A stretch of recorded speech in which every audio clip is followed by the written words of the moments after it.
እና አንዳንድ ጥያቄዎች በዚሁ የተነሱ ጥያቄዎች አሉ። እነሱን አጥርቼ ማለፍ ፈልጋለሁኝ እና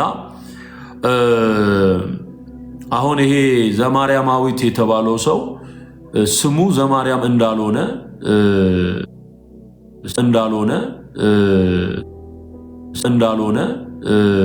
የሚባል ነገር ሰማሁ። እኔ እውነት ይሁን ውሸት አላውቅም፣ ግን ስሙ በድሉ ነው። ይሄ ዘማርያም የሚለውን ስም ያወጣው ለራሱ ነው። የምሬን ነው የምነግራችሁ። ይሄ ማጣራት ትችላላችሁ። ዘማርያም የሚል ስም የለውም ልጁ። አዮ እና ዘኢየሱስ እንኳን ቢለው ጥሩ ነበር። እና ዘማርያም ብሎ የሰየመው ራሱን ነው የሚል መረጃ ደርሶኛል። እና ስለዚህ ስሙ በድሉ ነው ማለት በድሉ ነው። ሌላው ዶሮ ነጋዴ የሚል ተናግረሃል የሚሉ ሰዎች አሉ። ዶሮ ነጋዴ ይሄ ለስለት የገቡ ዶሮዎችን ነው። ይሄ ገብርኤል ለስለት የሚገቡ ዶሮዎች በጎን ይሸጣሉ። ዣንጥላ በቀኝ ይገባል፣ በግራ ይወጣል እና በቀኝ የገባውን በግራ በኩል እየወሰዱ ከሚሸጡት መካከል ማለት ነው። በቀኝ በኩል የገባ ዣንጥላ ለሌላ ሰው ደግሞ በዛው እና የስለት ጠላፊ የሚባሉ አሉ። እና እንደዛ ማለት ዶሮ ይገባል፣ በግ ይገባል፣ ቅማል ሁሉ ይገባል። ስለት ወጋው በጌታ በኢየሱስ ቅማል ሁሉ ይገባል፣ አይጥ ሁሉ ይገባል። አይጥ ስለት ተብሎ ማለት እና እነዛን ነገሮች እኛ ስለኖርንበት እኮ ነው የምንነግራችሁ ወገኖች። እኔ ኖሬበታለሁ፣ አውቀዋለሁ ምን አይነት አሰራር እንዳለ። ጸበል ቀጂ የሚለው በቃ የግድ ከአቅሙን አውቆ ከጸበል ከሚቀዳ ጋር እንዲነጋገር ነው። እኔ በጣም ክብሬን እንጠብቃለሁኝ እና የምነጋገረውንም ሰው ስለማቅ ነው ማለት ነው። ሌላው ዝምባም ምናምን ብለሃል የሚሉ አሉ። የሞቱ ዝንቦች መልካም የሆነውን ሽቶ ያገሙታል ይላል መጽሐፍ መክብብ ምዕራፍ 10 ቁጥር 1 ላይ የሞቱ ዝንቦች ይላል። እና ይሄ በሰው ስም ላይ ተነስተው የሚከመሩ የሞቱ ዝንቦች ማለት ነው። እና የሰው መልካም ስም መልካም አገልግሎት ለማጠልሸት የሚነሱ ሁሉ የሞቱ ዝንቦች ናቸው፣ ለማግማት የሚመጡ እና በመረብ ነው ከርቀት በመረብ በጢስ ምናምን ትመልሳችኋል በጢስ ትመልሳችኋልና እኔ የምናገረው ነገር ምክንያት ስላለኝ የምናገረውን በሙሉ በምክንያት ነው የምናገረው። በምክንያት አንዲትም ነገር ያለ ምክንያት አልናገርም። ክብር ለኢየሱስ ይሁን። እና የሞቱ ዝንቦች መልካሙን ሽቶ ያገሙታል ነው የሚለው። እና ወርደን ከእንደዚህ አይነት ሰዎች ጋር እድል ሰዓት ጊዜ ሰተን ምናምን በጭራሽ እኔ ምገባበትን ሚዲያ ሁሉ ምለይ ሰው ነኝ። ፖለቲካም ሃይማኖት ምንም ከሚያንቦጫርቅ ቤት ገብቼ እንደዚህ አይነት ነገር አልነጋገርም። ቁም ነገር በትክክል ለመጽሐፍ ቅዱስ ትምህርት የተከፈቱ መስኮቶች ወይም ደግሞ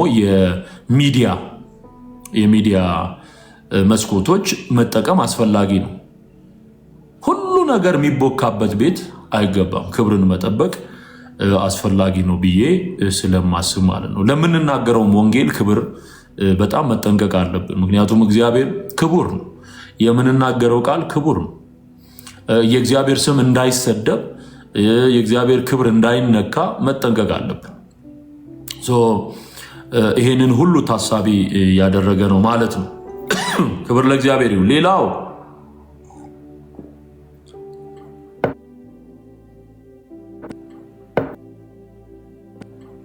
አንዳንድ የጻፉ ልጆች ተመልክቻለሁኝ። አለማወቅ ነው እንጂ ሲራገም የሚውለው እሱ ነው። እንደውም እርግማን ሲራገም የሚውለው እንደውም በነገራችን ላይ ይሄ በሰው ፊት ለማስመሰል ይሞክራሉ እንጂ አብዛኞቹ ይሄንን ነገር የሚያውቁ ናቸው። እና ለምሳሌ መጽሐፍ ቅዱስን መሰረት አድርጌ ስለሆነ እኔ ምላሽ የምሰጠው መጽሐፍ ቅዱስ ላይ ጴጥሮስ፣ ጳውሎስ ሐዋርያቱ የሰሯቸው ነገሮች አሉ። ለእግዚአብሔር ክብር እንቅፋት የሆኑ ሰዎችን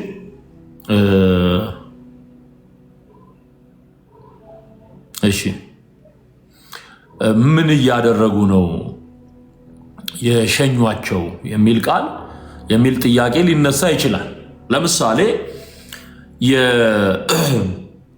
በጠቀስኩላችሁ ግለሰብ ዙሪያ ጥቅስ ተናግሬያለሁ። ያ ጥቅስ የሐዋርያት ሥራ ምዕራፍ 13 ላይ ያለ ነውና የሐዋርያት ሥራ ምዕራፍ 13 ላይ ምን አይነት ቃል ነው የምናገኘው? ጳውሎስ ኤልማስ ተብሎ የተጠራውን ጠንቋይ እንዴት ባለ መንገድ ምላሽ እንደሰጠው የሚያሳይ ነው። እሱን ላውጣና እያነበብኩ ልንገራችሁ። ከዛ ወደ አስተርእዮ ጉዳይ እንመጣለን። ይሄ ኢንትሮዳክሽን ነው። አንዳንድ ትክክል አይደለም ብለው የተናገሩ ሰዎች ስላሉ ጤናማ አይምሮ ያላቸው ናቸው አንዳንዶቹ ከታመሙ ቆይተዋል። በምንም አይነት መድኃኒት ሊፈወሱ ማይችሉ ናቸው። እነዚህ ግን ቢነገራቸው ሊሰሙ የሚችሉ አንዳንድ ያወቋትን ነገር በቅንነት ያካፈሉ አሉ። እነሱን በሚመስል መልኩ ማለት ለነሱ መመለስ እንዲሆን የቤተክርስቲያንን መልክ ማሳየት ስለሚገባ ነው። እሺ የሐዋርያት ሥራ ምዕራፍ 13 ቁጥር 9 ጀምሮ ቁጥር 8 ጀምሮ ጠንቋዩ ግን ኤልማስ ስሙ እንዲሁ ይተረጎማልና አገረ ገዢውን ከማመን ሊያጣምም ፈልጎ ተቃወማቸው። እነማንን? እነ ጳውሎስ የሚያገለግሉትን አገልግሎት ተቃወማቸው። ጳውሎስ የተባለው ሳውል ግን መንፈስ ቅዱስን ተሞልቶ ትኩር ብሎ ሲመለከተው ይሄን ጠንቋዩን ማለት ሰው እንዳያምን ሰው ወንጌል ሰምቶ ወደ እግዚአብሔር መንግስት እንዳይመጣ የሚናገሩ ሰዎች በሙሉ ጠንቋይ ናቸው። ጠንቋይ የጠንቋይ ልጅ ነው፣ ጠንቋይ ነው። የክርስቶስ ተቃዋሚ ስፒሪት ነው የተሞላው። አለቅ የዲያብሎስ ልጅ ነው። አንተ ተንኮል ሁሉ ክፋትም ሁሉ የሞላብህ የዲያብሎስ ልጅ። የማን ልጅ? የዲያብሎስ ልጅ። የጽድቅም ሁሉ ጠላት። የጽድቅ ጠላት ነው፣ የዲያብሎስ ልጅ ነው። ተንኮል የሞላበት ነው አንደኛ፣ ክፋት የሞላበት ነው ሁለተኛ፣ የዲያብሎስ ልጅ ነው ሶስተኛ፣ የዲያብሎስ ልጅ ነው አራተኛ፣ የጽድቅ ሁሉ ጠላት ነው አምስተኛ፣ የቀናውን የጌታን መንገድ የሚያጣምም ነው። ጠማማ ስለሆነ የሚያጣምም ነው። እነዚህ 5 ነገሮች አሉ ማለት እደግመዋለሁ። አንደኛ ተንኮል የሞላበት፣ ሁለተኛ ክፋት የሞላበት፣ ክፋት የዲያብሎስ ባህሪ ነው፣ ክፋት የሞላበት፣ ሶስተኛ የዲያብሎስ ልጅ ዲያብሎስ፣ አራተኛ የጽድቅ ሁሉ ጠላት፣ አምስተኛ የቀናውን የጌታን መንገድ የሚያጣምም። 5 አታርፍምን አሉ። አታርፍም። አንዳንድ ሰዎች እንደዚህ ናቸው። በቃ ማረፍ ስላለባቸው ሊነገራቸው ይገባል ማለት ነው። አታርፍምን? እሺ አሁንም እነሆ የጌታ እጅ ባንተ ላይ ናት። የማን እጅ? የጌታ እጅ። አሁን እኛ ጦር አንስተህ ሰይፍ አንስተህ ተደባድበ ምናምን የሚል ነገር አንናገርም። የሚበቀል የሚመታው እግዚአብሔር እንደሆነ ግን እናምናለን፣ እንናገራለን። ከኛ አቅም በላይ የሆነውን ሁሉ ለእግዚአብሔር አሳልፈን እንሰጣለን። በቃ የሚያስተካክለው ማን ነው? እግዚአብሔር። ይሄ ከዚህ ያለፈ ነገር ይወላችሁ። በነገራችን ላይ ከዚህ የሚበልጥ ቃል የለም። በኃይል ነው ጳውሎስ እየተናገረ ያለው። ጠንቋዩ ምንድን ያለው?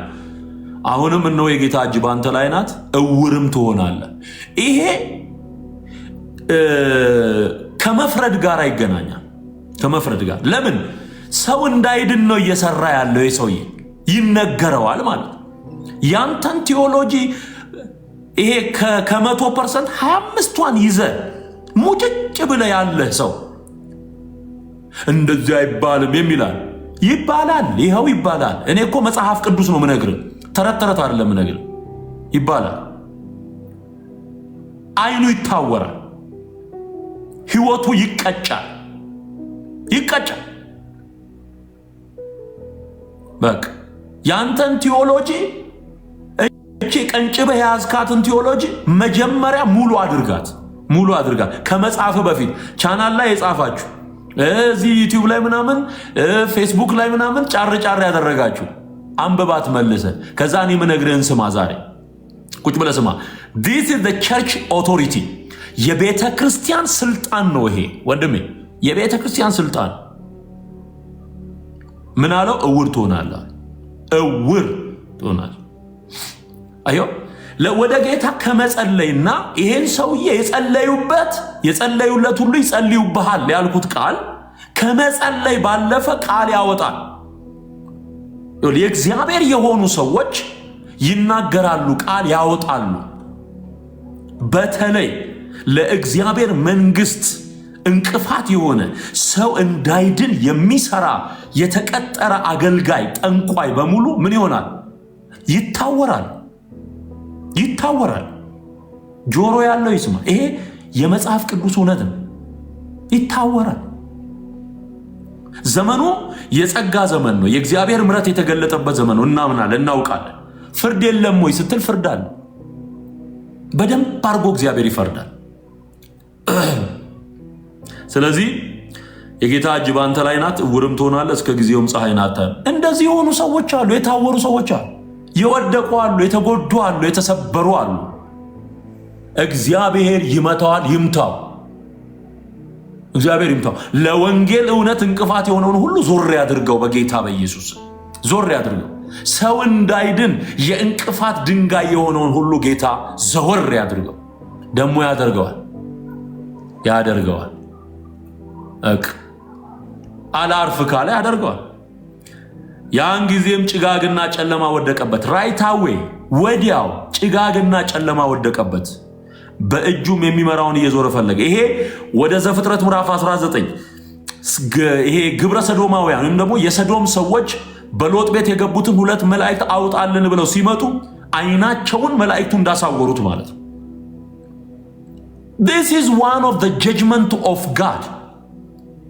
እግዚአብሔር የሚፈርድበት አንዱ መንገድ ይሄ ነው። ይሄ በብሉይ ኪዳን አይደለም። አሁን የጠቀስኩልህ ሐዋርያት ሥራ በአዲስ ኪዳን፣ በብሉይ ኪዳን ደግሞ ዘፍጥረት ምዕራፍ 19 ላይ ተጽፏል። ስማ በልክ አድርገው ያንተን ዕውቀት አለኝ የምትለውን በደምብ ተማር። ቁጭ ብለህ ይኸው እየነገርኩህ ቁጭ ብለህ ተማር። ደብተር ይዘህ ተማር። ይጠቅምሃል። ያለ ምክንያት የምናገረው ምንም ነገር የለም። ምንም ና አሁን ይሄንን ምን ልታረገው ነው ታዲያ? የጸለየለት እየረገመው ነው ያለው። ይሄንን ወቅ የጸለየለት ነው እየረገመው። ይሄ ደግሞ አይደለም በሱ ላይ አካባቢው ላይ ያሉትን ሁሉ ይነካል። ከባድ ነው፣ በጣም ከባድ ነው። እኔ አስጠነቅቃለሁ፣ ከኔ የሚጠበቀው እሱ ስለሆነ። ያን ጊዜ ጭጋግና ጨለማ ወደቀበት፣ በእጁም የሚመራውን እየዞረ ፈለገ። በዚያን ጊዜ አገረ ገዢ የተደረገውን ባየ ጊዜ ከጌታ ትምህርት የተነሳ ተገርሞ አመነ ይላል። ይሄ መጽሐፍ ቅዱስ ላይ ያለ እውነት ነው። ሌላ ልጨምርልህ። የሐዋርያት ሥራ ምዕራፍ 12 ላይ የሐዋርያት ሥራ ምዕራፍ 12 ላይ በዚያን ዘመን ንጉሡ ሄሮድስ መከራ ያጸናባቸው ዘንድ ከቤተ ክርስቲያኑ በአንዳንዶቹ ላይ እጁን ጫነባቸው የሚል ቃል ቁጥር 1 ላይ ታነባላችሁና ይሄ ሄሮድስ ሐዋርያቱን ሲያሰቃይ የነበረ ሰው ነው። እግዚአብሔር እንዴት እንደፈረደበት ልነግርህ ነው። ይሄ የመጽሐፍ ቅዱስ ትምህርት ነው የምነግርህ። ብጥስጣሽ ነገር ይዘህ ትዝታው እንዲያለ ለምትል ማለት የተበጣጠሰ እውቀት ይዘህ እኔ የምናገረውን አውቃለሁ ወንድሜ፣ የምናገረውን አውቃለሁ። አሳምሬ አስረዳሃለሁ፣ አስቀምጬ አስተምርሃለሁ። በቃ ትዕቢት አይደለም ይሄ በእግዚአብሔር ቃል ላይ ያለኝን እምነት ነው የምነግርህ። ዝም ብሎ ጴንጤ አይራገምም። አላፊ አግዳሚውን አይራገምም። መርቁ እንጂ አትርገሙ ተብሎ ተጽፏል። አዎ አላፊ አግዳሚ ሲረግም አይውልም። ለጌታ መንግስት እንቅፋት የሆኑ ግን ይጸልያል ወደ አምላኩ፣ አቅሙ እሱ ነውና ዘወር ያደርገዋል። የሚቀጣውን ይቀጣዋል። ከነት ተስፋዬ ጋቢሶ ዘመን ጀምሮ በደርጉ ጊዜ የነበረውን አደገኛ የሆነ በክርስትና ላይ የዘመተ መንግስት ነው። ያን መንግስት ዞር አድርግልን እያለ ሲጮህ አልኖረም። ጴንጤ ሲጮህ አልኖረም ወይ? በመረጃ ነው የምነግርህ፣ በማስረጃ ነው የምነግርህ። ያን መንግስት እግዚአብሔር ዘመኑ ሲደርስ ዞር አላረገው። እያነሳ አማኞችን በሙሉ እስር ቤት ይወረውር የነበረው ያንን ዘመን እግዚአብሔር አልቀየረውም ወይ? ቀይሮታል፣ አስተካክሎታል። በዛን ዘመን ብዙ አማኞች ያለቅሱ ነበር፣ ልጆቻቸው የተገደሉባቸዋል። ምናልባት አንተ የመጣህበት ዘመን ሌላ ላይገባ ይችላል የነሱ ቁስል። በዛን ዘመን ግን በጣም ብዙ አይነት ችግሮች ነበሩ። ስለዚህ ወደ አምላካቸው ይጮሁ ነበር። ከ17 ዓመት በኋላ ያንን መንግስት እግዚአብሔር እንዳይመለስ አድርጎ ዞር አድርጎታል። እንባ ያያል እግዚአብሔር፣ ጸሎት ያያል እግዚአብሔር፣ ይቀጣዋል እግዚአብሔር፣ አዋርዶ ይቀጣዋል። አዋርዶ ለማስመሰል መሞከር አያስፈልግም። ጴንጤ አዝንም ድንጋይ አይደለም እኮ ሰው ነው። ያዝናል፣ ይቆጣል፣ ይቆጫል፣ በአምላኩ ፊት ያለቅሳል። ወጉን ይዛችሁታል አንዳንዶቻችሁ። ለማስመሰል አይባልም። ኧረ እሱ እኮ ሲል ነው የሚውለው እኮ ቤቱ። የቆዘመበትን ያዘነበትን ጉዳይ እኔ ፊት ለፊት ነው የምናገረው። የኔ ማንነት ፊት ለፊት በመናገር የሚያምን ማንነት፣ የግንባር ስጋ ማለት ነው። አልደብቅም። መጽሐፍ ቅዱሳዊ ትምህርቱን እነግርሃለሁ፣ እውነቱንም እነግርሃለሁ። ኦኬ። ከዛ ምን ይላል? ይሄ ሄሮድስ እንዴት እንደሞተ ልንገር። ከጢሮስና ከሲዶና ሰዎችም ጋር ተጣልቶ ነበር። በአንድ ልብ ሆነውም ወደ እርሱ መጡ። የንጉሱን ቢትወደድ ብላስጦስን እሻሽ አሰኝተው እርቅ ለመኑ። አገራቸው ከንጉስ ሀገር ምግብ ያገኝ ነበርና በተቀጠረ ቀንም ሄሮድስ ልብሰ መንግስቱን ለብሶ በዙፋን ተቀመጠ። እነርሱንም ተናገራቸው። ህዝቡም የእግዚአብሔር ድምፅ ነው የሰውም አይደለም ብለው ጮሁ። ለእግዚአብሔርም ክብር ስላልሰጠ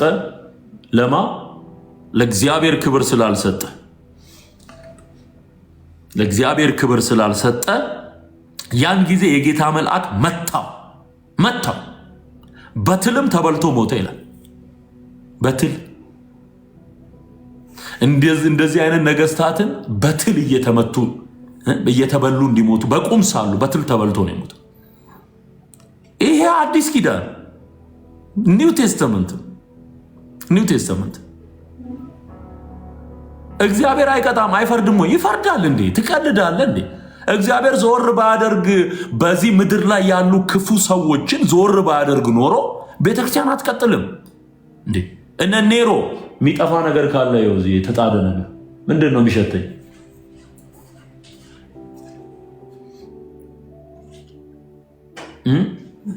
ሻይ ነው። እሺ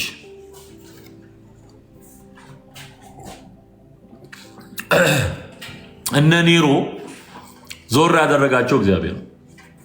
እንደዚህ አይነት ክፉ ነገስታትን እግዚአብሔር ፈርዶ ሲያስወግዳቸው ተመልክተናል።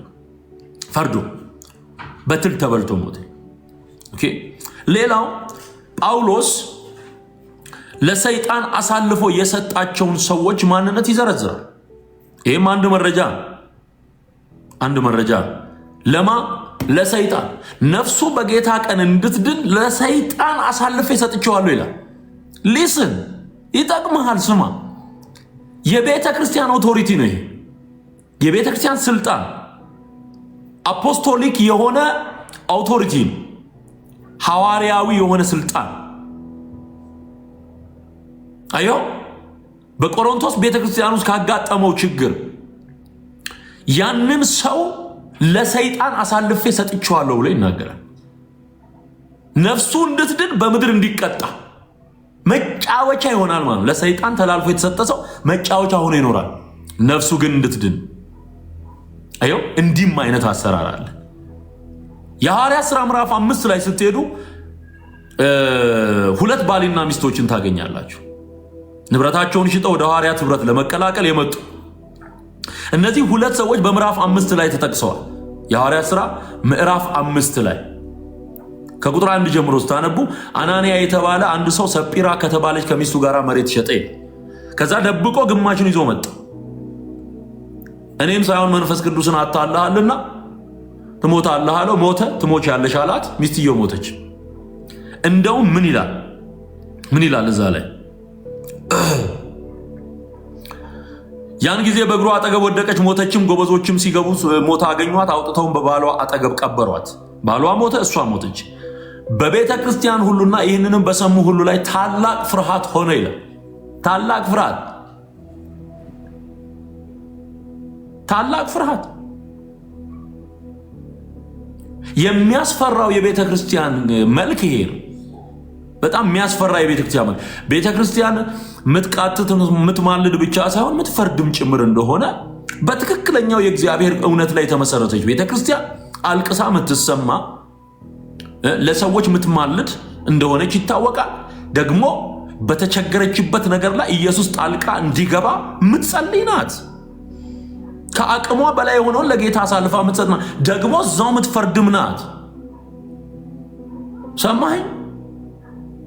ስለዚህ እግዚአብሔር ከቤተ ክርስቲያን ጋር ነው የሚቆም። ወንጌልን ከያዙት ጋር ነው የሚቆመው።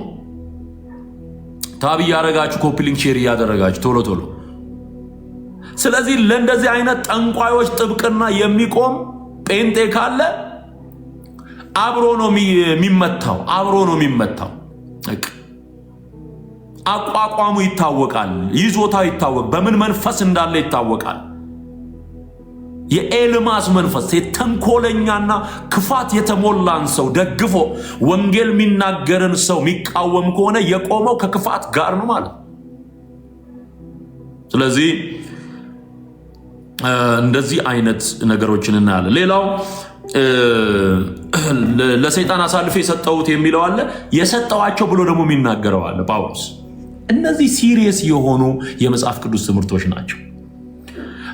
ለጴጥሮስ አጥብቃ እንደምትጸልየው ሁሉ በዛን ዘመን ሐዋርያትን እያደነ ያስር የነበረው ንጉሥ በሚመለከት ትጮ ነበር ቤተክርስቲያን። በትል ተበልቶ የሞተው ከዛ በኋላ ነው።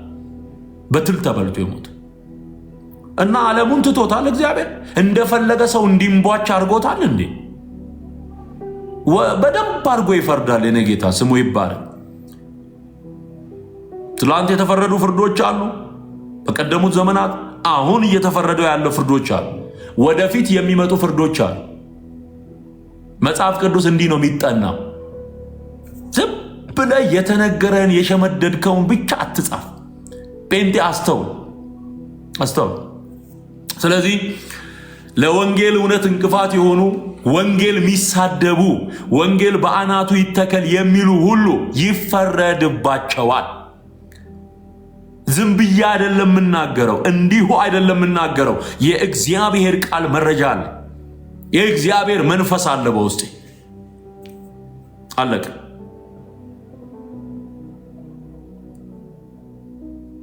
ገብቷችኋል ብዬ አስባለሁ። አይዮ በመረጃ ሲሆን በእግዚአብሔር ቃል እውነት ሲሆን እንደዚህ ነው የሚሆነው ማለት ነው። ሌላው በሐዋርያቱ መልእክት ውስጥ የምታዩት ዮሐንስ የተናገረው በመልእክቱ ይሄንን ትምህርት ማንም ወደ እናንተ ባያመጣ በቤታችሁ አትቀበሉት ይላል። ህብረት አታድርጉ ይላል። እሺ ሐዋርያቱ ምን አይነት አግሬሲቭሊ ክርስትናን ፕሮቴክት አድርገው እንደኖሩ የምታውቀው በዚህ ነው። ከማንም ጋራ እንዳትበላ፣ የጌታ የኢየሱስን እውነተኛ ወንጌል ይዞ ካልመጣ ሰላም አትበለው፣ ከሱ ጋር አትብላ አትጠጣ። አሁን የሚያገቧል ያላመነች አግብቶ ሲሰቃይም ይኖራል። ያላመነ አግብታ ስትሰቃይም ትኖራለች።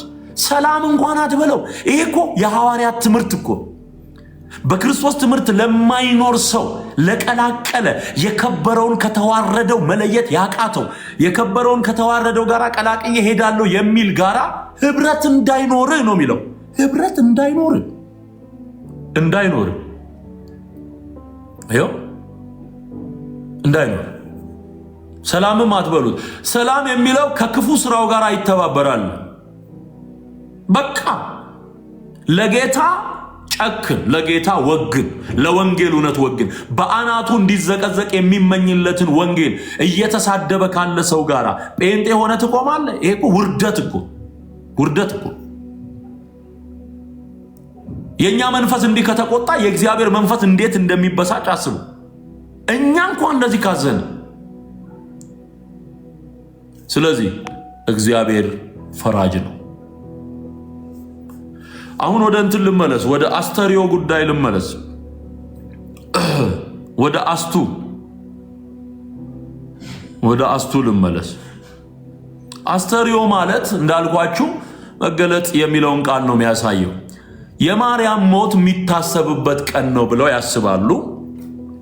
የማርያም ሞትና አስተርዮ የሚያገናኛቸው ምንም ነገር የለም። ይሄ የሃይማኖት ኪሳራ በምድራችን ላይ በኢትዮጵያ ላይ የሃይማኖት ኪሳራ ያመጣ ትልቁ ተረት ነው። ጠብደል ውሸት ነው። ማርያም መሞቷን ማመናቸው በራሱ አንድ ጥሩ ነገር ነው። ሞታለች ብሎ ማሰባቸው ማመናቸው አንድ እሱ ጥሩ ነገር ነው። እንደውም እኔ አልሞተችም ቢሉ ነበር አስቸጋሪ የሚሆን። ሞታለች ብሎ ከጀመረ ያስማማናል። ኦኬ። አሁን አንዳንዶቹ አልተነሳችም ስንላቸው ምን ለምን አልተጻፈም ስንላቸው በመጽሐፍ ቅዱስ ላይ የለም አልተነሳችም ማርያም አልተጻፈልንም ስንላቸው አይ ሞቷም እኮ አልተጻፈላችሁም ይላሉ። እና ያልተጻፈልህን ሞት አምነ ሞት በጥር ነሐሴ መቃብር ምትል ከሆነ ትንሣኤም አልተጻፈም። ዝም ብለን የፈጠርከው ማለት ነው። ዝም ብለን የፈጠርከው። ስለዚህ መጽሐፍ ቅዱስ እንደ መሰረታዊ ዕውቀት እንድትይዙት የምፈልገው መጽሐፍ ቅዱስ ሁሉንም ዲቴል አልጻፈልንም። ለምሳሌ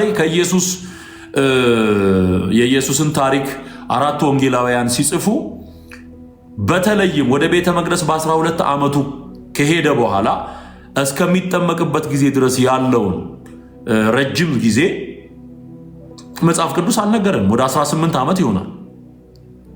እነዚህ 18 ዓመቶች እንዴት አለፉ? ምንም የነገረን ነገር የለም። መጽሐፍ ቅዱስ ዝም ባለበት ቦታ ዝም ነው የሚባለው። አለቅ እደግመዋለሁ። መጽሐፍ ቅዱስ ዝም ባለበት ቦታ ላይ ዝም ነው የሚባለው። አትቀባጥርም ማለት ነው። ወጋው ቀባጣሪ መንፈስ።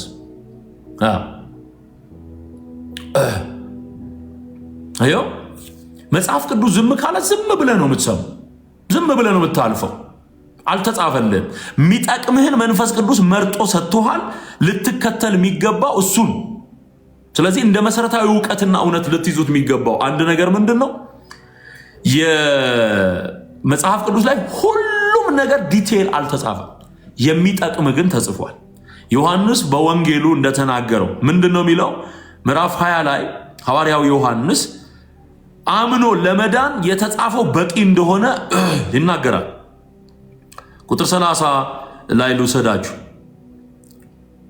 ዮሐንስ ወንጌል ምዕራፍ 20 ቁጥር 30 እና 31 ላይ ኢየሱስም በዚህ መጽሐፍ ያልተጻፈ ሌላ ብዙ ምልክት በደቀ መዛሙርቱ ፊት አደረገ። ነገር ግን ኢየሱስ እርሱ ክርስቶስ የእግዚአብሔር ልጅ እንደሆነ ታምኑ ዘንድ አምናችሁም በስሙ ሕይወት ይሆንላችሁ ዘንድ ይህ ተጽፏል። ለማመንና ለመዳን በቂ የሆነ ኢንፎርሜሽን መንፈስ ቅዱስ ሰጥቶሃል። ምን የሚል? ኢየሱስ ክርስቶስ የእግዚአብሔር ልጅ እንደሆነ ታምን ዘንድ አምነህም በስሙ ሕይወት ይሆንልህ ዘንድ ተጽፏል። የሚጠቅምህ ስለተጻፈልህ የተጻፈልህን ነው የምታምነው። ከተጻፈው አትለፍ ተብሎ በቆሮንቶስ ምዕራፍ 4 ላይ እንደተገለጠው የተጻፈው ለመዳን በቂ ነው። ያልተጻፈልህስ በቃ አይጠቅምህም ማለት አይጠቅምም። ቢጠቅምህ ኖሮ መንፈስ ቅዱስ በሐዋርያቱ ያጽፍ ነበር። የማይጠቅምህን ትቶ የሚጠቅምህን ያጻፈው መንፈስ ቅዱስ ነው። ምክንያቱም ጴጥሮስ ሲናገር ትንቢት ከቶሆኑ ከሰው ፍቃድ አልመጣምና ዳሩ ግን ቅዱሳን ሰዎች በመንፈስ ቅዱስ ተነድተው ተናገሩት ሲል በመንፈስ ቅዱስ በመነዳት ነው መጽሐፍ ቅዱስ የተጻፈው። ስለዚህ እነዚህ 66 መጽሐፍት በመንፈስ ቅዱስ መሪነት they driven by Holy Spirit በመንፈስ ቅዱስ ነው የተነዱት ማለት። ስለዚህ የተነዱበትን መርጦ የሰጣቸውን ጽፈው ከሰጡ አንተ ማመን ያለብህ ያንን ነው። ስለዚህ አስተርእዮ የሚል ተጽፎላ አልተጻፈም። ምንድነው? ተረት ነው ማለት ነው። ስለዚህ አንድ ድምፅ አሰማችኋለሁ። አሁን አንድ ድምፅ አሰማችኋለሁ። ይሄንን ድምፅ ከዚህ በፊት በጣም ብዙ ክደቶችን ከሚናገሩ ጳጳሳት መካከል አንዱ የሆኑት አቡነ ሕዝቅኤል የሚባሉ ሰው የኢየሱስ ሞት በቂ ስላልሆነ ማርያም በዚህ ቀን ሞታ ነፍሷን ለኃጥአን ቤዛ አድርጋ የሰጠችበት ቀን ነው ብለው የዋሹትን ውሸት አሰማሃለሁ። ኦኬ፣ አሁን የሚሉትን ላሰማችሁ።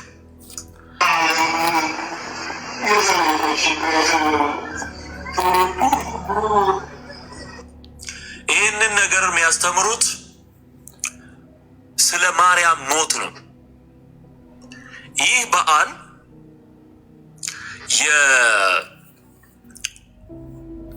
የአስተርእዮ ማርያም ተብሎ የሚጠራ በዓል ላይ ያስተማሩት። አስተርእዮ ማርያም ማለት የማርያም መገለጥ ማለት ነው። በነገራችን ላይ ይሄ አስተርእዮ ማርያም የሚለውን ኮንሰፕት አጥና ስለ አዲሱ ኪዳን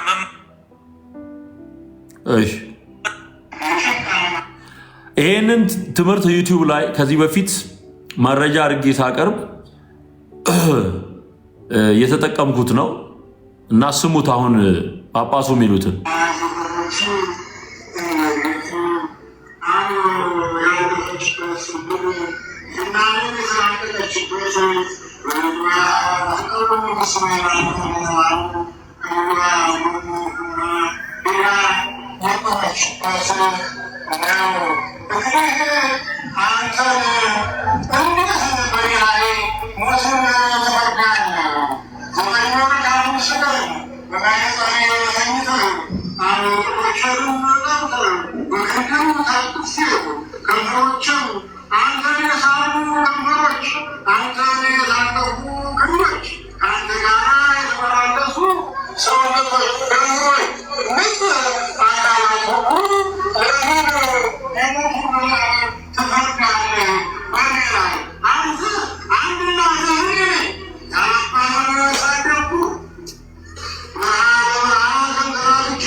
ስሙ።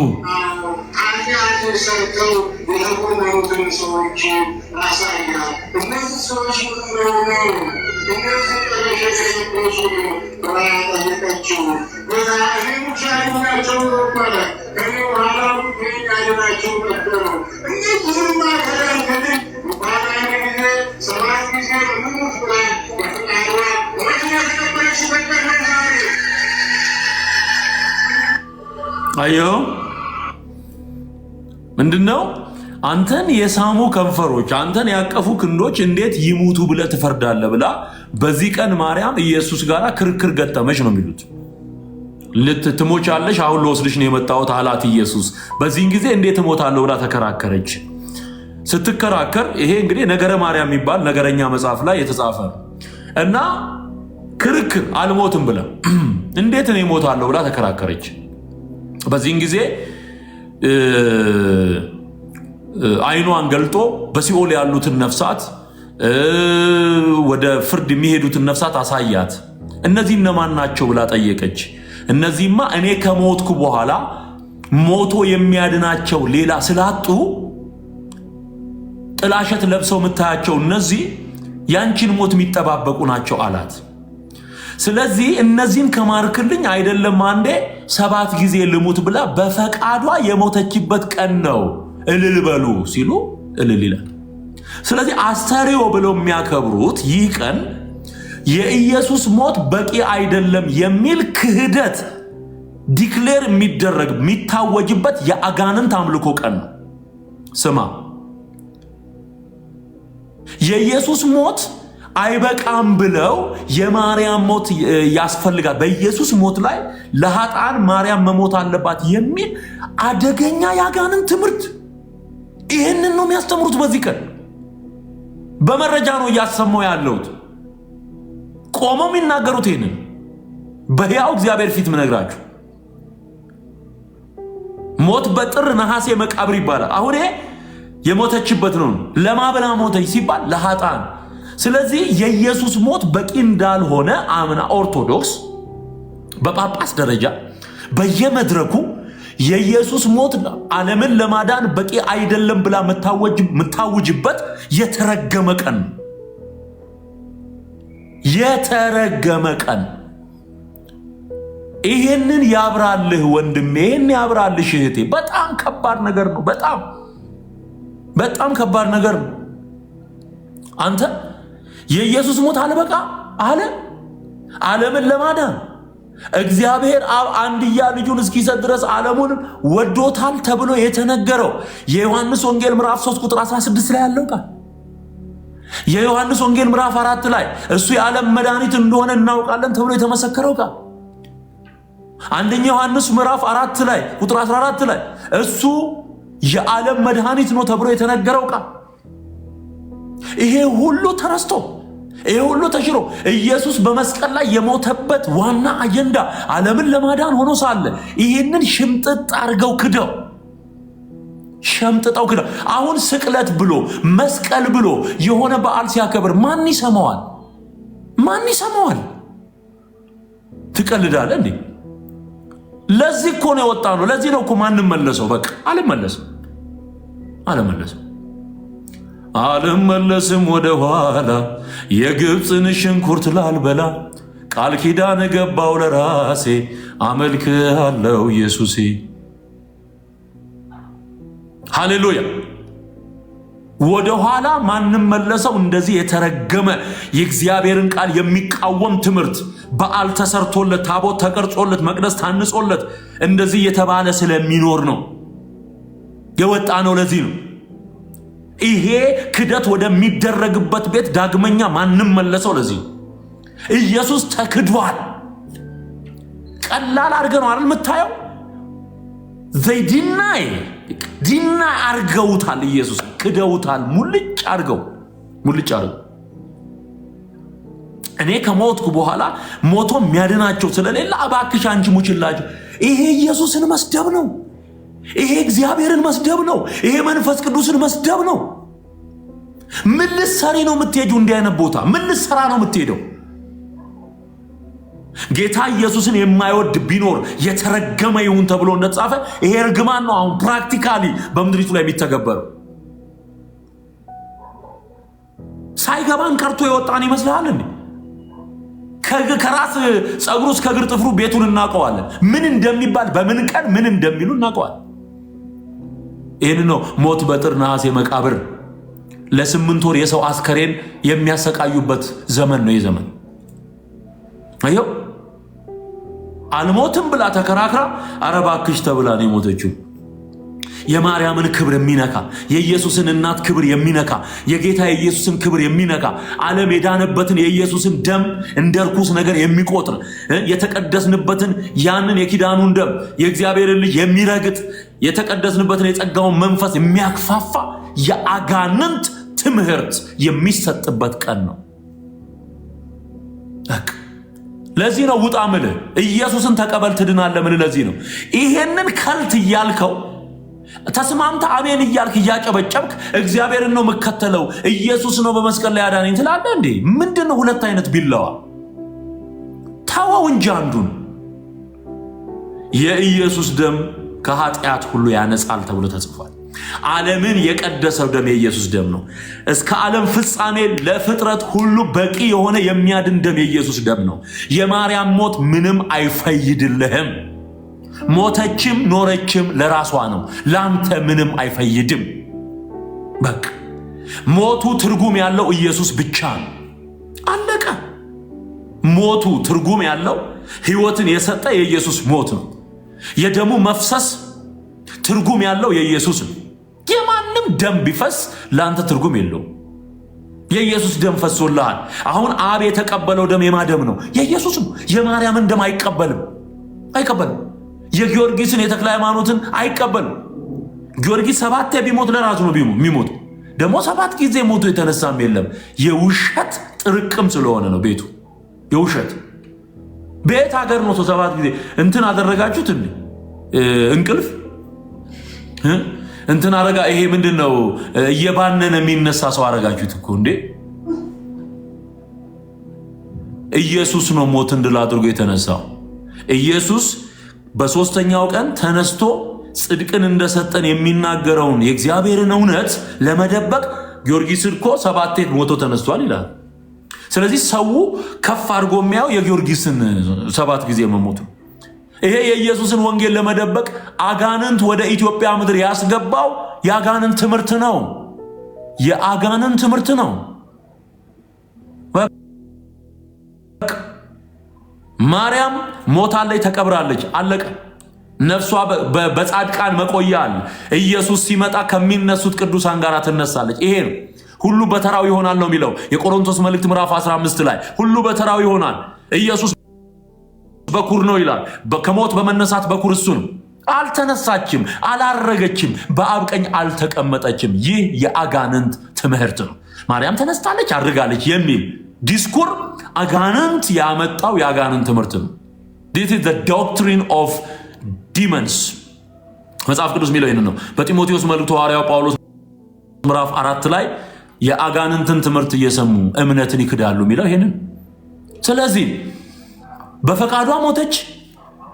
ለኃጢአተኞች የኢየሱስ ሞት በቂ እንዳልሆነ ገብቷት 7 ልሙት አለች። እልልበል እየተባለ የሚጨበጨብበት ቀን ለመሆኑ የማርያም ሞት መገለጥ ነው ወይ? ሞት መገለጥ ነው ወይ? አይደለም።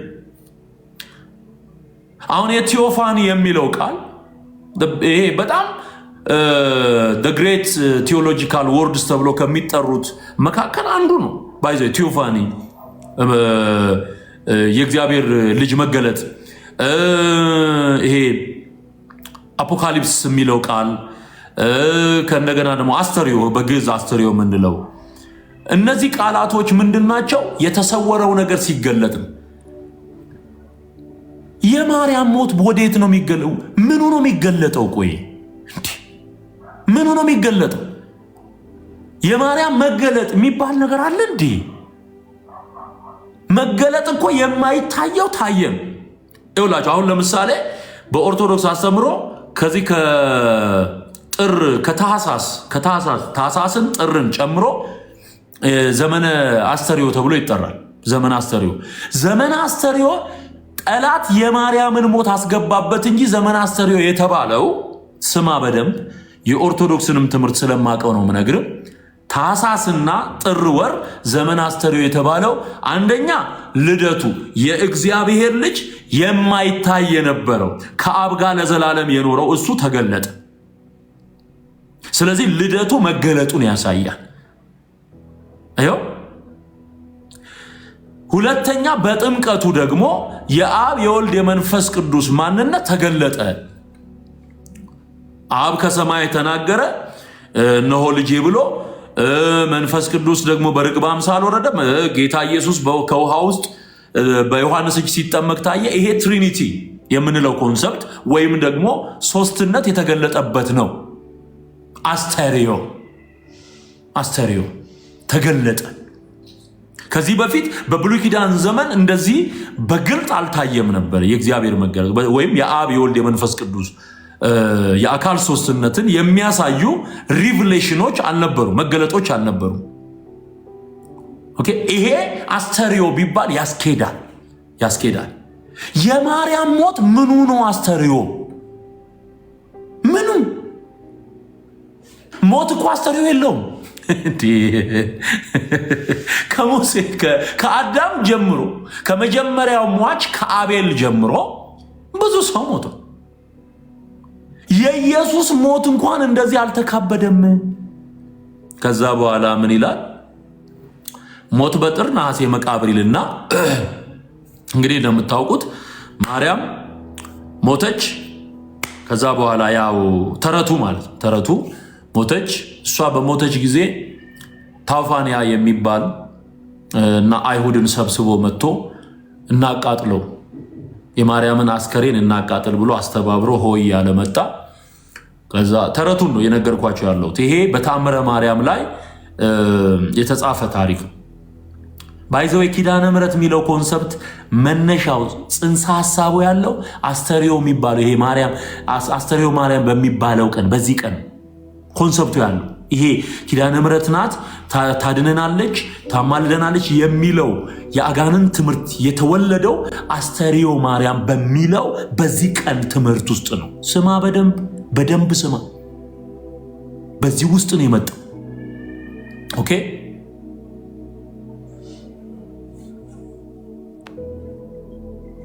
በዚህ ቀን ነው የመጣው የተወለደው። ይሄ ትምህርት ይሄ ማርያም ኪዳነ ምሕረት ናት የሚለው አደገኛ የሲኦል ትምህርት የመጣው ህዝቤን የበላ ትምህርት የመጣው በዚህ ቀን በተሰራ ድራማ ነው። እና መጣ፣ ሞታለች። እንግዲህ በደንብ ስም ሞታለች፣ ማርያም ሞታለች። አሰቃዩት እኮ አንተ። የሰው አስከሬን ከጥር እስከ ነሐሴ፣ ጥር፣ የካቲት፣ መጋቢት፣ ሚያዝያ፣ ግንቦት፣ ሰኔ፣ ሐምሌ፣ ነሐሴ 8 ወር ሙሉ የሰው አስከሬን አንዴ ሰማይ ወስዱታል፣ አንዴ ምድር ወረደ ይላሉ፣ አንዴ ዕፀ ሕይወት ስር ተቀበረ ይላሉ። ከዛ መጣና ሰጣቸው ይላል። በምድር ተቀበረች፣ ከዛ ተነሳች ይላል። ማርያምን እንደ ኦርቶዶክስ ያሰቃያለን እኛ ሰደብን። አሁን ማርያም ይሄ እኮ ከስድብ በላይ እኮ ሞት በጥር ነሐሴ መቃብር ፕሮሰሱን ሲያበዙት ማለት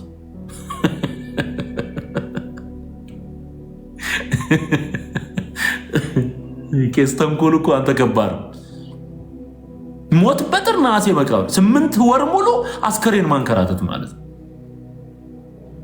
በነገራችን ላይ በዚህ ጥምቀት 4 ሰዎች ሞተዋል በኤሌክትሪክ። በየበዓላቱ ነፍስ የሚገበርላቸው አማልክት አሉ። ስማ በደንብ። ከዚህም በፊት በማስረጃና በመረጃ የነገርኩት ያቀረብኩት ጉዳይ አለ። በጣም ብዙ የሚነድ እንትን ላይ መስቀል አድርገው የሚያነዱት እንጨት ላይ መስቀል ብለው መስቀል በዓል ብለው በሚያከብሩት ላይ መስቀሉን አውርድ ተብሎ አንድ ልጅ ይሄ የመሃሉን ምሰሶውን እንጨት ይዞ እየወጣ ሊያወርድ ሲል እሳቱን ለብልቦት እዛው በእሳት ተጠብሶ ልጁ ሞቷል። እዚሁ አዲስ አበባ በየበዓላቱ ንግስ ደርሰን መጣን ሲሉ አሁን ባለፈው ወላይታ አካባቢ የደረሰው አደጋ መኪና ውስጥ ያሉት በሙሉ ያለቁበት አቦይ ብሎ ሄደ። ጥምቀት በየዓመቱ ሰው ይሞታል። በየዓመቱ ነፍሳት የሚገበሩላቸው አማልክት አሉ። ይሄ አጋንንት አሰራር ነው። አጋንንት አሰራር። አሁን ጥምቀት ብሎ አስተሪዮ ማርያም ብሎ እያከበረ የሚሞታል። ገብርኤል ንግስ ብሎ ገደል የሚገባ ስንት አለ። ነፍሳት የሚገበርላቸው አማልክት አሉ። ደም የጠገበ ዘንዶ አለ። እግዚአብሔር ይውጋው፣ የተወጋ ይሁን። እኔ ዝም ብዬ አልናገርም። ለምናገረው ነገር እንትናል ማስረጃ አለ። 4 ሰው ነው ያለቀው እዚያው አንዴ ኤሌክትሪክ እንትን ብሎ።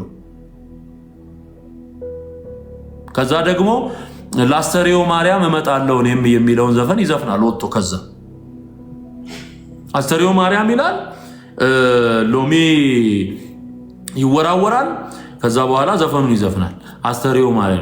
አስተሪዮ ማርያም ምንም ብሎ ነው የሚዘምረው? እዛው ገብቶ ሞት በጥር ነሐሴ መቃብር እያለ ይዘምራል። አስተሪዮ በሰማይ ኮነ እያለ ይዘምራል። በሰማይ ኮነ በምን ቀን? በአስተሪዮ ማርያም ቀን። ከዛ ወጣ ሲል ደግሞ ለአስተሪዮ ማርያም እመጣለሁ እኔም የሚለውን ዘፈን ይዘፍናል። በየመሸታ ቤቱ በየመጠጥ ቤቱ ዳንኪራ ሲረግጥ ያድራል፣ በርኩሰት ያድራል። እግዚአብሔር ይህንን ህዝብ ይፍታው። ሶራ ለብሰናል፣ የመቤቴ ሆነናል። ሶራ ለብሶ አደር የመቤቴ ወታደር እያለ ይዘምርና ወጣ ሲል ዓለምዬ ሶራ ይላል። ይሄው ነው የተደባለቀ መንፈስ ነው። ዘፈኑም መዝሙር የሚመስለውም ነገር ተቀላቅሎ ነው የሚኖረው። ተቀላቅሎ ዓለምዬ ሶራ ይላል ወጥቶ።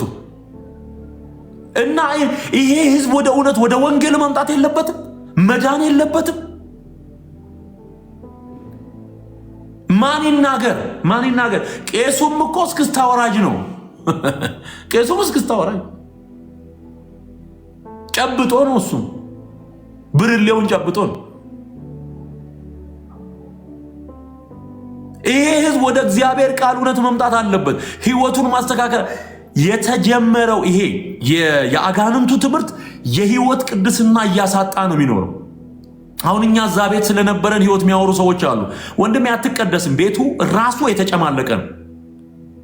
ከጳጳሱ ጀምሮ አሁን ያለውን የእያንዳንዱን ጳጳስ ፕሮፋይል ላመጣልህ እችላለሁ። የተጨማለቀ ቤት ነው። አትቀደስም። ትምህርት ሳይቀየር ቅድስና የሚባል ነገር የለም። ያረክሰሃል። ራሱ እርኩሰት ነው የሚያስተምር፣ ዘፈን ነው የሚያስተምር፣ ዳንኪራ ነው የሚያስተምር፣ ዝሙት ነው የሚያስተምር። መቀደስ ያለው በክርስቶስ ኢየሱስ አምኖ በመዳን ውስጥ ነው። በመዳን ውስጥ ነው። በየሚዲያው የምትሰማው ምንድን ነው? አይቀደስም። የህግ አገልግሎት ነውርን መግለጥ ነው። ወደ ጸጋ ወንጌል ካልመጣ አትቀደስም። እዛው ሲታሽ ነው የሚኖረው። በቃ በየገዳሙ የምንሰማው ነገር ምንድን ነው? የረከሰ ዜና ምንድን ነው የምትሰማው? ምን ነው የምታየው? በየዜናው የሚቀርበው ምንድን ነው? እርስ በርስ ተካሰው በቴሌቪዥን የምታየው ምንድን ነው? ምንድን ቤቱ እርኩሰት ነው የሚያስተምር። ህግ ነው። አየው፣ የህግ ትምህርት ነው ያለው። የጸጋ ትምህርት ውስጥ አልገባም ህዝቡ። ወደ ጸጋ ወንጌል አልመጣም። ስለዚህ ዳንኪራ ረጋጭ ነው። እዚሁ መስቀል አደባባይ ላይ የአእላፋት ዝማሬ ብሎ ነጭ ለብሶ ያየኸው በማግስቱ ጎንደር ሄዶ ለጥምቀት ዳንኪራ ሲረግጥ የምታየው እሱም። በቃ ዳንኪራ ሲረግጥ ውኡ ሲል ሲጨፍር የምታየው እሱም ነው። ይሄ ውሸት ነው ወይ? ከዘላለም ሞት የሚያድን ኢየሱስ ነው። ከዳንኪራ የሚያድን ኢየሱስ ነው። ና ወደ ጌታ ወደ ኢየሱስ ወንድሜ፣ እኔን ወደ ለወጠው፣ እኔን ወደ አዳነው፣ ከጨለማ ወደሚደነቅ ብርሃን ወደ አወጣኝ ወደ ኢየሱስ ነው። ከርኩሰት ህይወት የሚያወጣ ኢየሱስ ነው። ሃሌሉያ። ተጨማልቀ የምትኖር ከሆነ ማንም ስለ አንተ አያወራ። ተቀላቅለ ተስማምተ ምን ለምን አብርሃዝ ግም እንደሚባለው እዛው የምትኖር ማንም ስምህን አያነሳ። ማንም እግዚአብሔር ረድቶ ንስሐ ገብተ ጌታን አውቀ ኢየሱስን ተቀብለ የህይወት አቅጣጫህን መርጠ አየው ህይወትን ለክርስቶስ ሰጥተ እውነተኛውን ወንጌል ማገልገል ስትጀምር ይመጣል ይሳደብ። እዛ ካለ ማንም አይነ እዛው አሁን ተግማምቶም ይኖራል። ተግማምቶ ከዛው አይነት ርኩሰት ጋር እንደሱ ከሆነ ማንም አይናገርህም። ማንም ወጣ ካልክ ጀርባው ይጠና ይላል። ጀርባችንን ሲያጠኑ መጽሐፍ ቅዱስ አያጠኑ። እኛን እንዳጠኑት መጽሐፍ ቅዱስ ቢያጠኑ ኖሮ የት በደረሱ። እዛ አሁን በኃጢአት ተግማምቶ በዝሙት በመጠጥ በስካር በዘፈን በዳንኪራ እንደሱ ሆነ ከኖርክ ማንም ምንም አይልህም። ማንም ዞር ስትል ግን በቃ። ስለዚህ ብትወጣ ይሻላል ከእንደዚህ አይነት ርኩሰት ውስጥ። አስተርእዮ ማርያም የሚባል ነገር የለም። አስተርእዮተ ክርስቶስ ነው። አስተርእዮ ክርስቶስ ነው የተገለጠው፣ በስጋ የተገለጠው አምላክ ነው። ይሄንን በጢሞቴዎስ መልእክቱ ላይ ሐዋርያው ይናገራል። በስጋ የተገለጠ በመንፈስ የጸደቀ ለመላእክት የታየ በአሕዛብ የተሰበከ ብሎ ጳውሎስ የሚዘረዝረው ኢየሱስን የተገለጠ ይለዋል። መገለጥ ሪቪሌሽን፣ የክርስቶስ መገለጥ። የማይታየው ታየ። በሰው አካል በሰው ማን ቃል ስጋ ሆነ፣ ጸጋንና እውነትን ተመልቶ በእኛ አደረ ሲል ኢየሱስን የተገለጠው። ማርያም ወዴት ነው የተገለጠችው? ማርያም ወዴትም ልትገለጥ አትችልም። ወዴትም በቃ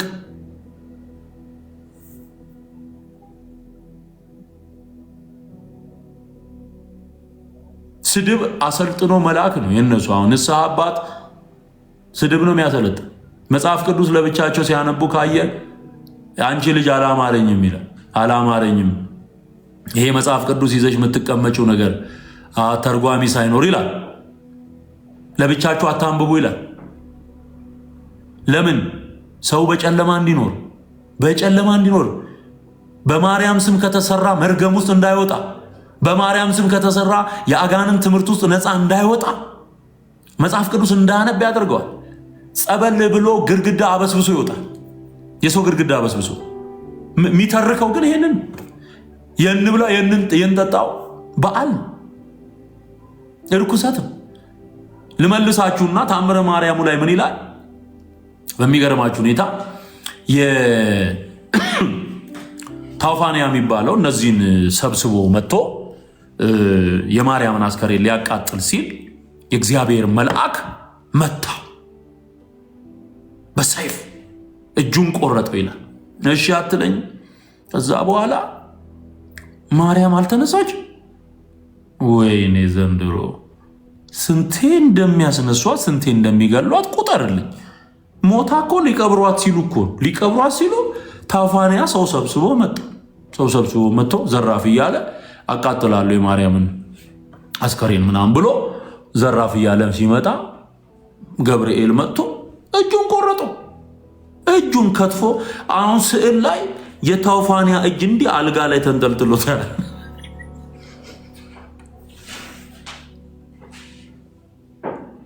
ወጋው የዘራ ያዕቆብ ስፒሪት።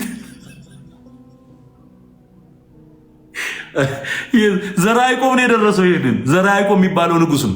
ዘራ ያዕቆብ ደግሞ እጅ በመቁረጥ ነው የሚታወቀው። ደቂቀ እስጢፋኖሳውያንን አዮ የጉንዳ ጉንዶ ገዳም መነኮሳትን እጃቸውን ቆርጦ ምላሳቸውን ቆርጦ የጨፈጨፈ ሰው። ይሄንንም ድርሰት ጽፎ ያስገባው ማለት ነው ዘራ ያዕቆብ። የሱ ስፒሪት ነው የሚሰራው። ተመልከት፣ በደንብ ስማኝ። እጁን ቆረጠው መልአክ መጥቶ ይላል። እሺ፣ ከዛ ማርያም ተነሳች። in the middle of the deep sleep ማርያም ዌክ አፕ አድርጋ ጴጥሮስ አለችው፣ ጴጥሮስ ና እጁን ቀጥሉለት።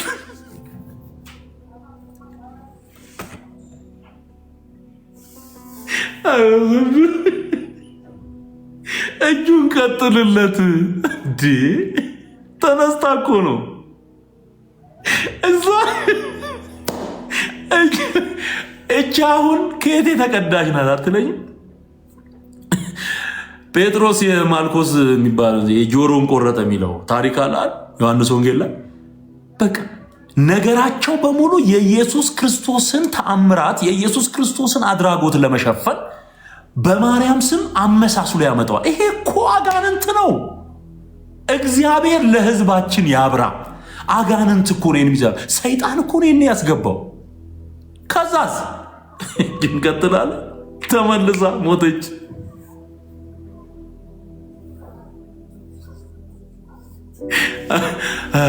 እግዚአብሔር ይጫወትባችሁ። እንደዚህ በመቤቴ ላይ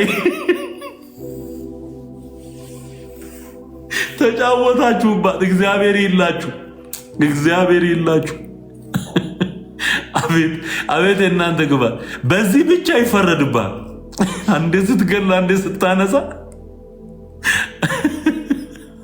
አንተ ስቆጥረው እኮ ወደ 9 ጊዜ እኮ ነው የተነሳችው። እንዴ የጊዮርጊስ 7 ነው እያሉ ሲነግሩን ስንቆጥረው የማርያም ወደ 9 ሆነ እኮ። ተረት ይሄንን ሐዋርያው ጳውሎስ ማለቂያ የሌለው የአሮጊቶች ሴቶች ጨዋታ ይላል እንትን ላይ ጢሞቴዎስ ላይ። እግዚአብሔር ገላገለን እኮ። አሁን እኔ ዝም ብለህ አስበው፣ ካባ ለብሼ ድሮ ታቦት በምሸከም ዘመን ካባ ለብሼ ይሄን ስተርክ አስበዋል። ባይዞ ይዘገንነኝ ነበርን። ይሄ የአስተርእዮ የሚሉት ሕያው እግዚአብሔር ምስክሬ እንዴት እንደሚዘገንነኝ እንዴት እንደሚያስጠላኝ ያኔ ራሱ ያን ሲገሏት ሲያነሷት ከዛ ሳትለኝም ሞተች። ዛ ቀበሯት። ለምን ወሰዷት እንጂ ወይ ታሪኩ በጣም የተዛባ ስለሆነ ለማስታወስ ራሱ ነጥቆ ወሰዳት። ሊያቃጥሉ ለጥንቃቄ ተብሎ ወደ ዕፀ ሕይወት ወሰደ፣ ወደ ገነት። አስከሬን ተይዞ ወደ ገነት። የኢየሱስ እንኳን ባዲ የኢየሱስ እንኳን እንትን ስጋ ወደ ሰማይ አልተወሰደም። አንተ ከዛስ እዛ ወስዶ ዕፀ ሕይወት ስር እዛ እኮ አስከሬን አይገባም። የማንም ቢሆን አስከሬን አይገባም። እንኳን አይደለም አስከሬን የሳተው አዳም ራሱ ቶሎ እንዲወጣ ነው የተደረገው። ዕፀ ሕይወትን በልቶ ድጋሚ እንዳይኖር ያው ሆኖ እንዳይኖር እግዚአብሔር ከገነት አስወጣው ይልና በምትገለባበጥ ሰይፍና ሱራፊ በሚባል መልአክ ያንን ደጅ ዘጋው ይላል ዘፍጥረት ምዕራፍ 3 ላይ ተዘግቷል። እንኳን አስከሬን ምንም አይገባም። አስከሬን የሞተው ሰውዬ በቁም የሞተው ሰውዬ እንኳን ወጥቷል። እንኳን አይደለም አስከሬን ሊገባ ገብቷል። እዛ ወሰን ከዛስ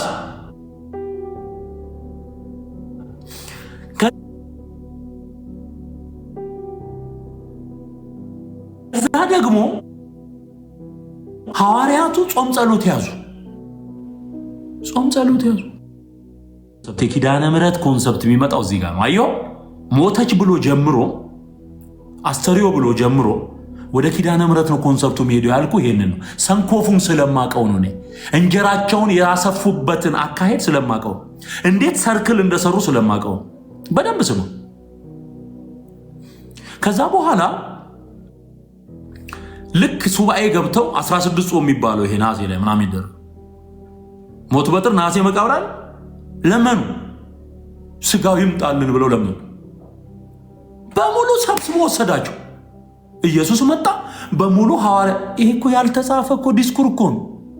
ሐዋርያቱን በሙሉ ይዞ ወደ ሰማይ። እሺ አትለኝ። ቅዳሴ ተቀደሰ ይልሃል። ይሄ ደብተራ ስራ ይኸውልህ፣ ቅዳሴ ተቀደሰ። ይሄ ኦርቶዶክስ ተንሥኡ ለጸሎት ማን ነው እንደሱ የሚለው?